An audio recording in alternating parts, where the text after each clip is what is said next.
Vamos terminar essa aula de hoje? Está faltando agora reconvenção. Lembre, reconvenção é o contra-ataque do réu. A reconvenção é o contra-ataque do réu. O que eu quero que você visualize? Abre a tela logo. Se nós voltarmos para o fluxograma, onde estão expostas as três modalidades de resposta, você está vendo aqui a exceção, a contestação e aqui na parte de baixo do seu vídeo, a reconvenção. Veja, reconvenção será feita através de outra petição. Então, é uma petição para a exceção, uma petição para a contestação e uma petição para a reconvenção. A reconvenção é uma ação incidental. A reconvenção é uma ação incidental que será aceita desde que preenchidos os requisitos do artigo 315 do CPC. 315 do CPC. Quais são esses requisitos narrados no artigo 315 que você tem que saber? Vamos começar a leitura. Reconvenção. Ação incidental. Leia primeiro o artigo 307. Não, antes de ler esse artigo, olhe para mim. Veja como é fácil. Quando você oferece uma reconvenção, né, contestação, né, exceção, contestação e reconvenção, quando você oferece a petição de reconvenção, você está querendo pedir alguma coisa contra o autor. Então, o autor vindo nesse sentido e a reconvenção vem no sentido do lado. Vem no sentido inverso, né? Que é o que a gente chama de pedido contraposto, em contraposição ao direito do autor. Vamos pensar que pedido contraposto era negócio de juizado.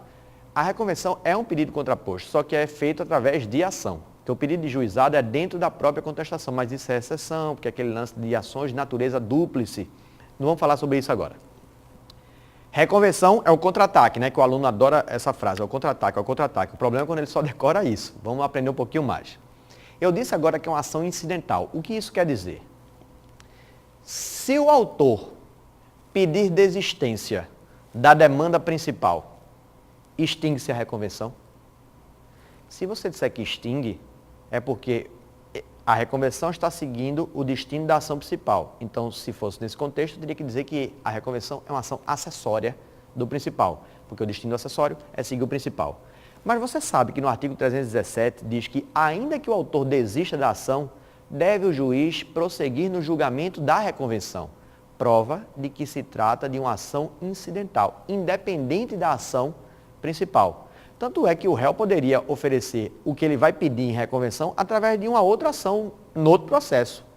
Mas ele pode oferecer a reconvenção neste mesmo processo, quer dizer, esta ação neste mesmo processo, pode, através da reconvenção.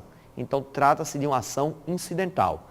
Em provas de tribunal, normalmente basta você decorar o artigo 317. Abre a tela. A desistência da ação ou a existência de qualquer causa que a extinga, quer dizer, a ação principal, não obsta ao prosseguimento da reconvenção. Prossiga. Requisitos para a reconvenção, artigo 315. O réu pode reconvir o autor no mesmo processo toda vez que a reconvenção seja conexa, grife, com a ação principal ou com o fundamento de defesa.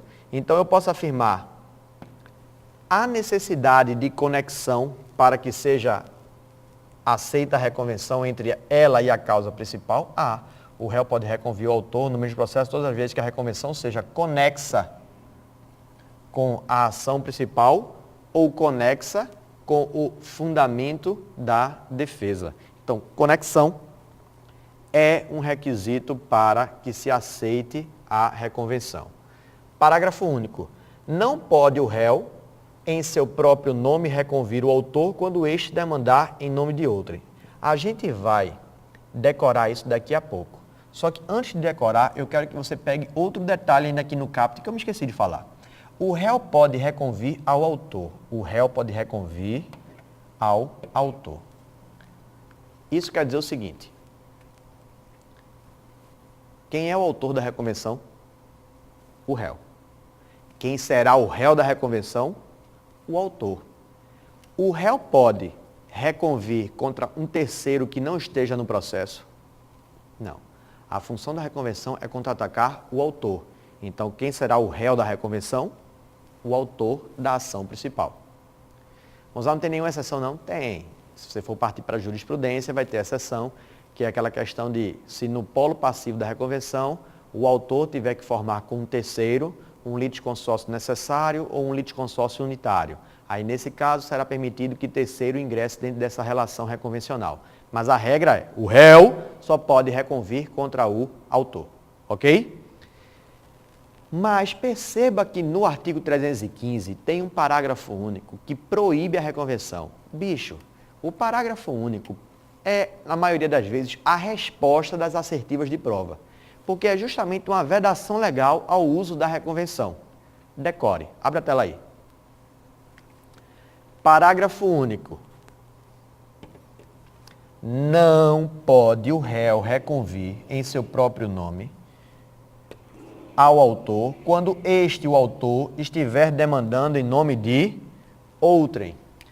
Nos casos de legitimação extraordinária, o autor não age em nome próprio, mas pleiteia direito alheio, então ele está demandando o direito de outrem, não é isso? E em casos de representação processual, você não age em nome alheio, pleiteando direito alheio. Nesses casos, é vedada a reconvenção. Porque o direito material tutelado pelo autor nessas ações não pertence a ele. Então, se o direito não pertence a ele, você não deveria atacá-lo, e sim atacar o titular do direito material. Essa explicação ela é muito maior do que isso, mas vamos para a praticidade de prova de tribunal. O réu pode reconvir ao autor se este estiver pleiteando em nome alheio o direito de outrem? Não, isso é vedado, isso cai muito em prova. Está na classe o parágrafo único, com certeza tatue no braço. Ok? Dúvida? Está lá cheia? Sabendo da existência desses requisitos